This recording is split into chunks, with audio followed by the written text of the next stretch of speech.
Morning dears, have a profitable weekend. आज हम नए वीक की शुरुआत करने जा रहे हैं और माजी की तरह कोशिश करेंगे जितना बेहतर हो सकता है हम इस गोल्ड की एनालाइज करें। वीकली एनालाइज मैंने सैटरडे को दे दी थी।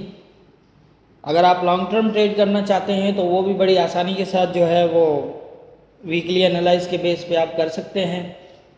और डेली की एनालाइज जो है वो हम वैसे डेली बेसिस पे करते हैं। अगर डेली बेसिस पे आप काम करना चाहते हैं तो बड़ी आसानी के साथ जो है वो हमारी इस एनालाइज पे काम कर सकते हैं।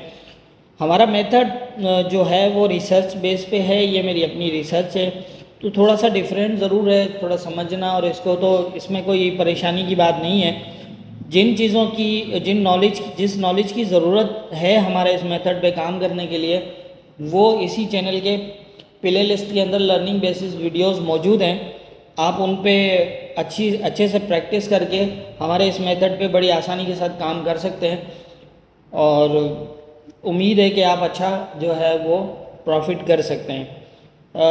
ये बात मैं पहले भी कहता आया हूँ कि मैं किसी का फाइनेंशियली एडवाइज़र नहीं हूँ, ना ही मुझे जो है वो किसी से कुछ लेना देना। मैं as a learning, as a हुनर के बेस पे ये चीज़ें बता रहा हूँ, सिखा रहा हूँ, समझा रहा हूँ। बाकी आप सबकी अपनी मर्ज़ी है। किसी भी फील्ड के अंदर अगर आप कामयाब होना चाहते हैं तो आप खुद सीख के ही हो सकते हैं और कोई रास्ता नहीं है इस हवाले से। किसी भी हवाले से किसी भी फील्ड में अगर आप कुछ करना चाहते हैं तो आपको सीखना पड़ेगा, समझना पड़ेगा। खुद जब सीखोगे समझोगे तो ही उसी फील्ड में कामयाब हो सकते हो। बात कर लेते हैं आज के इम्पोर्टेंट लेवल्स की। आज के इम्पोर्टेंट लेवल्स कुछ इस तरह है कि ये जो बीच का एरिया है तो 1931 से लेकर 1921, ये 100 पिप्स बहुत इम्पोर्टेंट है। यही डिसाइड करेगा कि गोल्ड जो है वो मज़ीद सेलिंग में जा सकता है या फिर यहाँ से बुलिश हो सकता है। अब यहाँ पर जो करंट सिचुएशन है उसके हिसाब से अगर हम देखें तो कुछ इस तरह की पोजीशन है कि हो सकता है कि ये इस एरिया को स्टे करे। अभी तक तो ये H4 के अंदर भी सेल क्लोज किए जा रहा है। तो यहाँ पर आप देखें अगर ये इसको स्टे करता है, इसको ब्रेक नहीं करता तो फिर दोबारा जो है 31 का एरिया है। 31 ये अभी तक ब्रेक कर नहीं सका है तो आप यहाँ पर वेट करिएगा। अगर ये 31 से ऊपर H4 क्लोज कर देता है तो फिर दोबारा जो है वो इस तरह से मूव हो सकती है।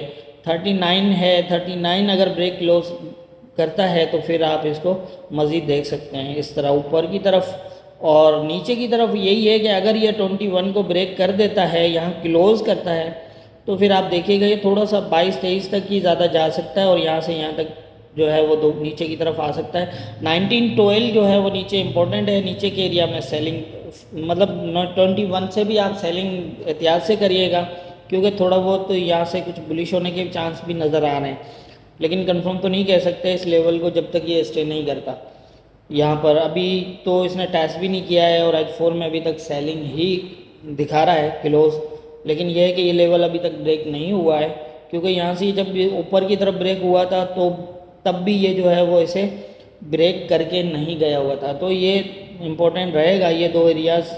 और ये भी हो सकता है कि इस एरिया को थोड़ा सा शेडो ब्रेक करे और उसके बाद ये दोबारा ऊपर की तरफ जाए, ऊपर वाले एरिया को टेस्ट करे और फिर नीचे की तरफ आ जाए इस तरह। ये भी हो सकता है। और ऊपर वाला एरिया अगर शेडो ब्रेक कर देता है इस तरह से, थोड़ा शेडो ब्रेक करता है और क्लोज नहीं करता तो ये इस तरह भी मूव कर सकता है, रेंज बना सकता है इस एरिया के अंदर।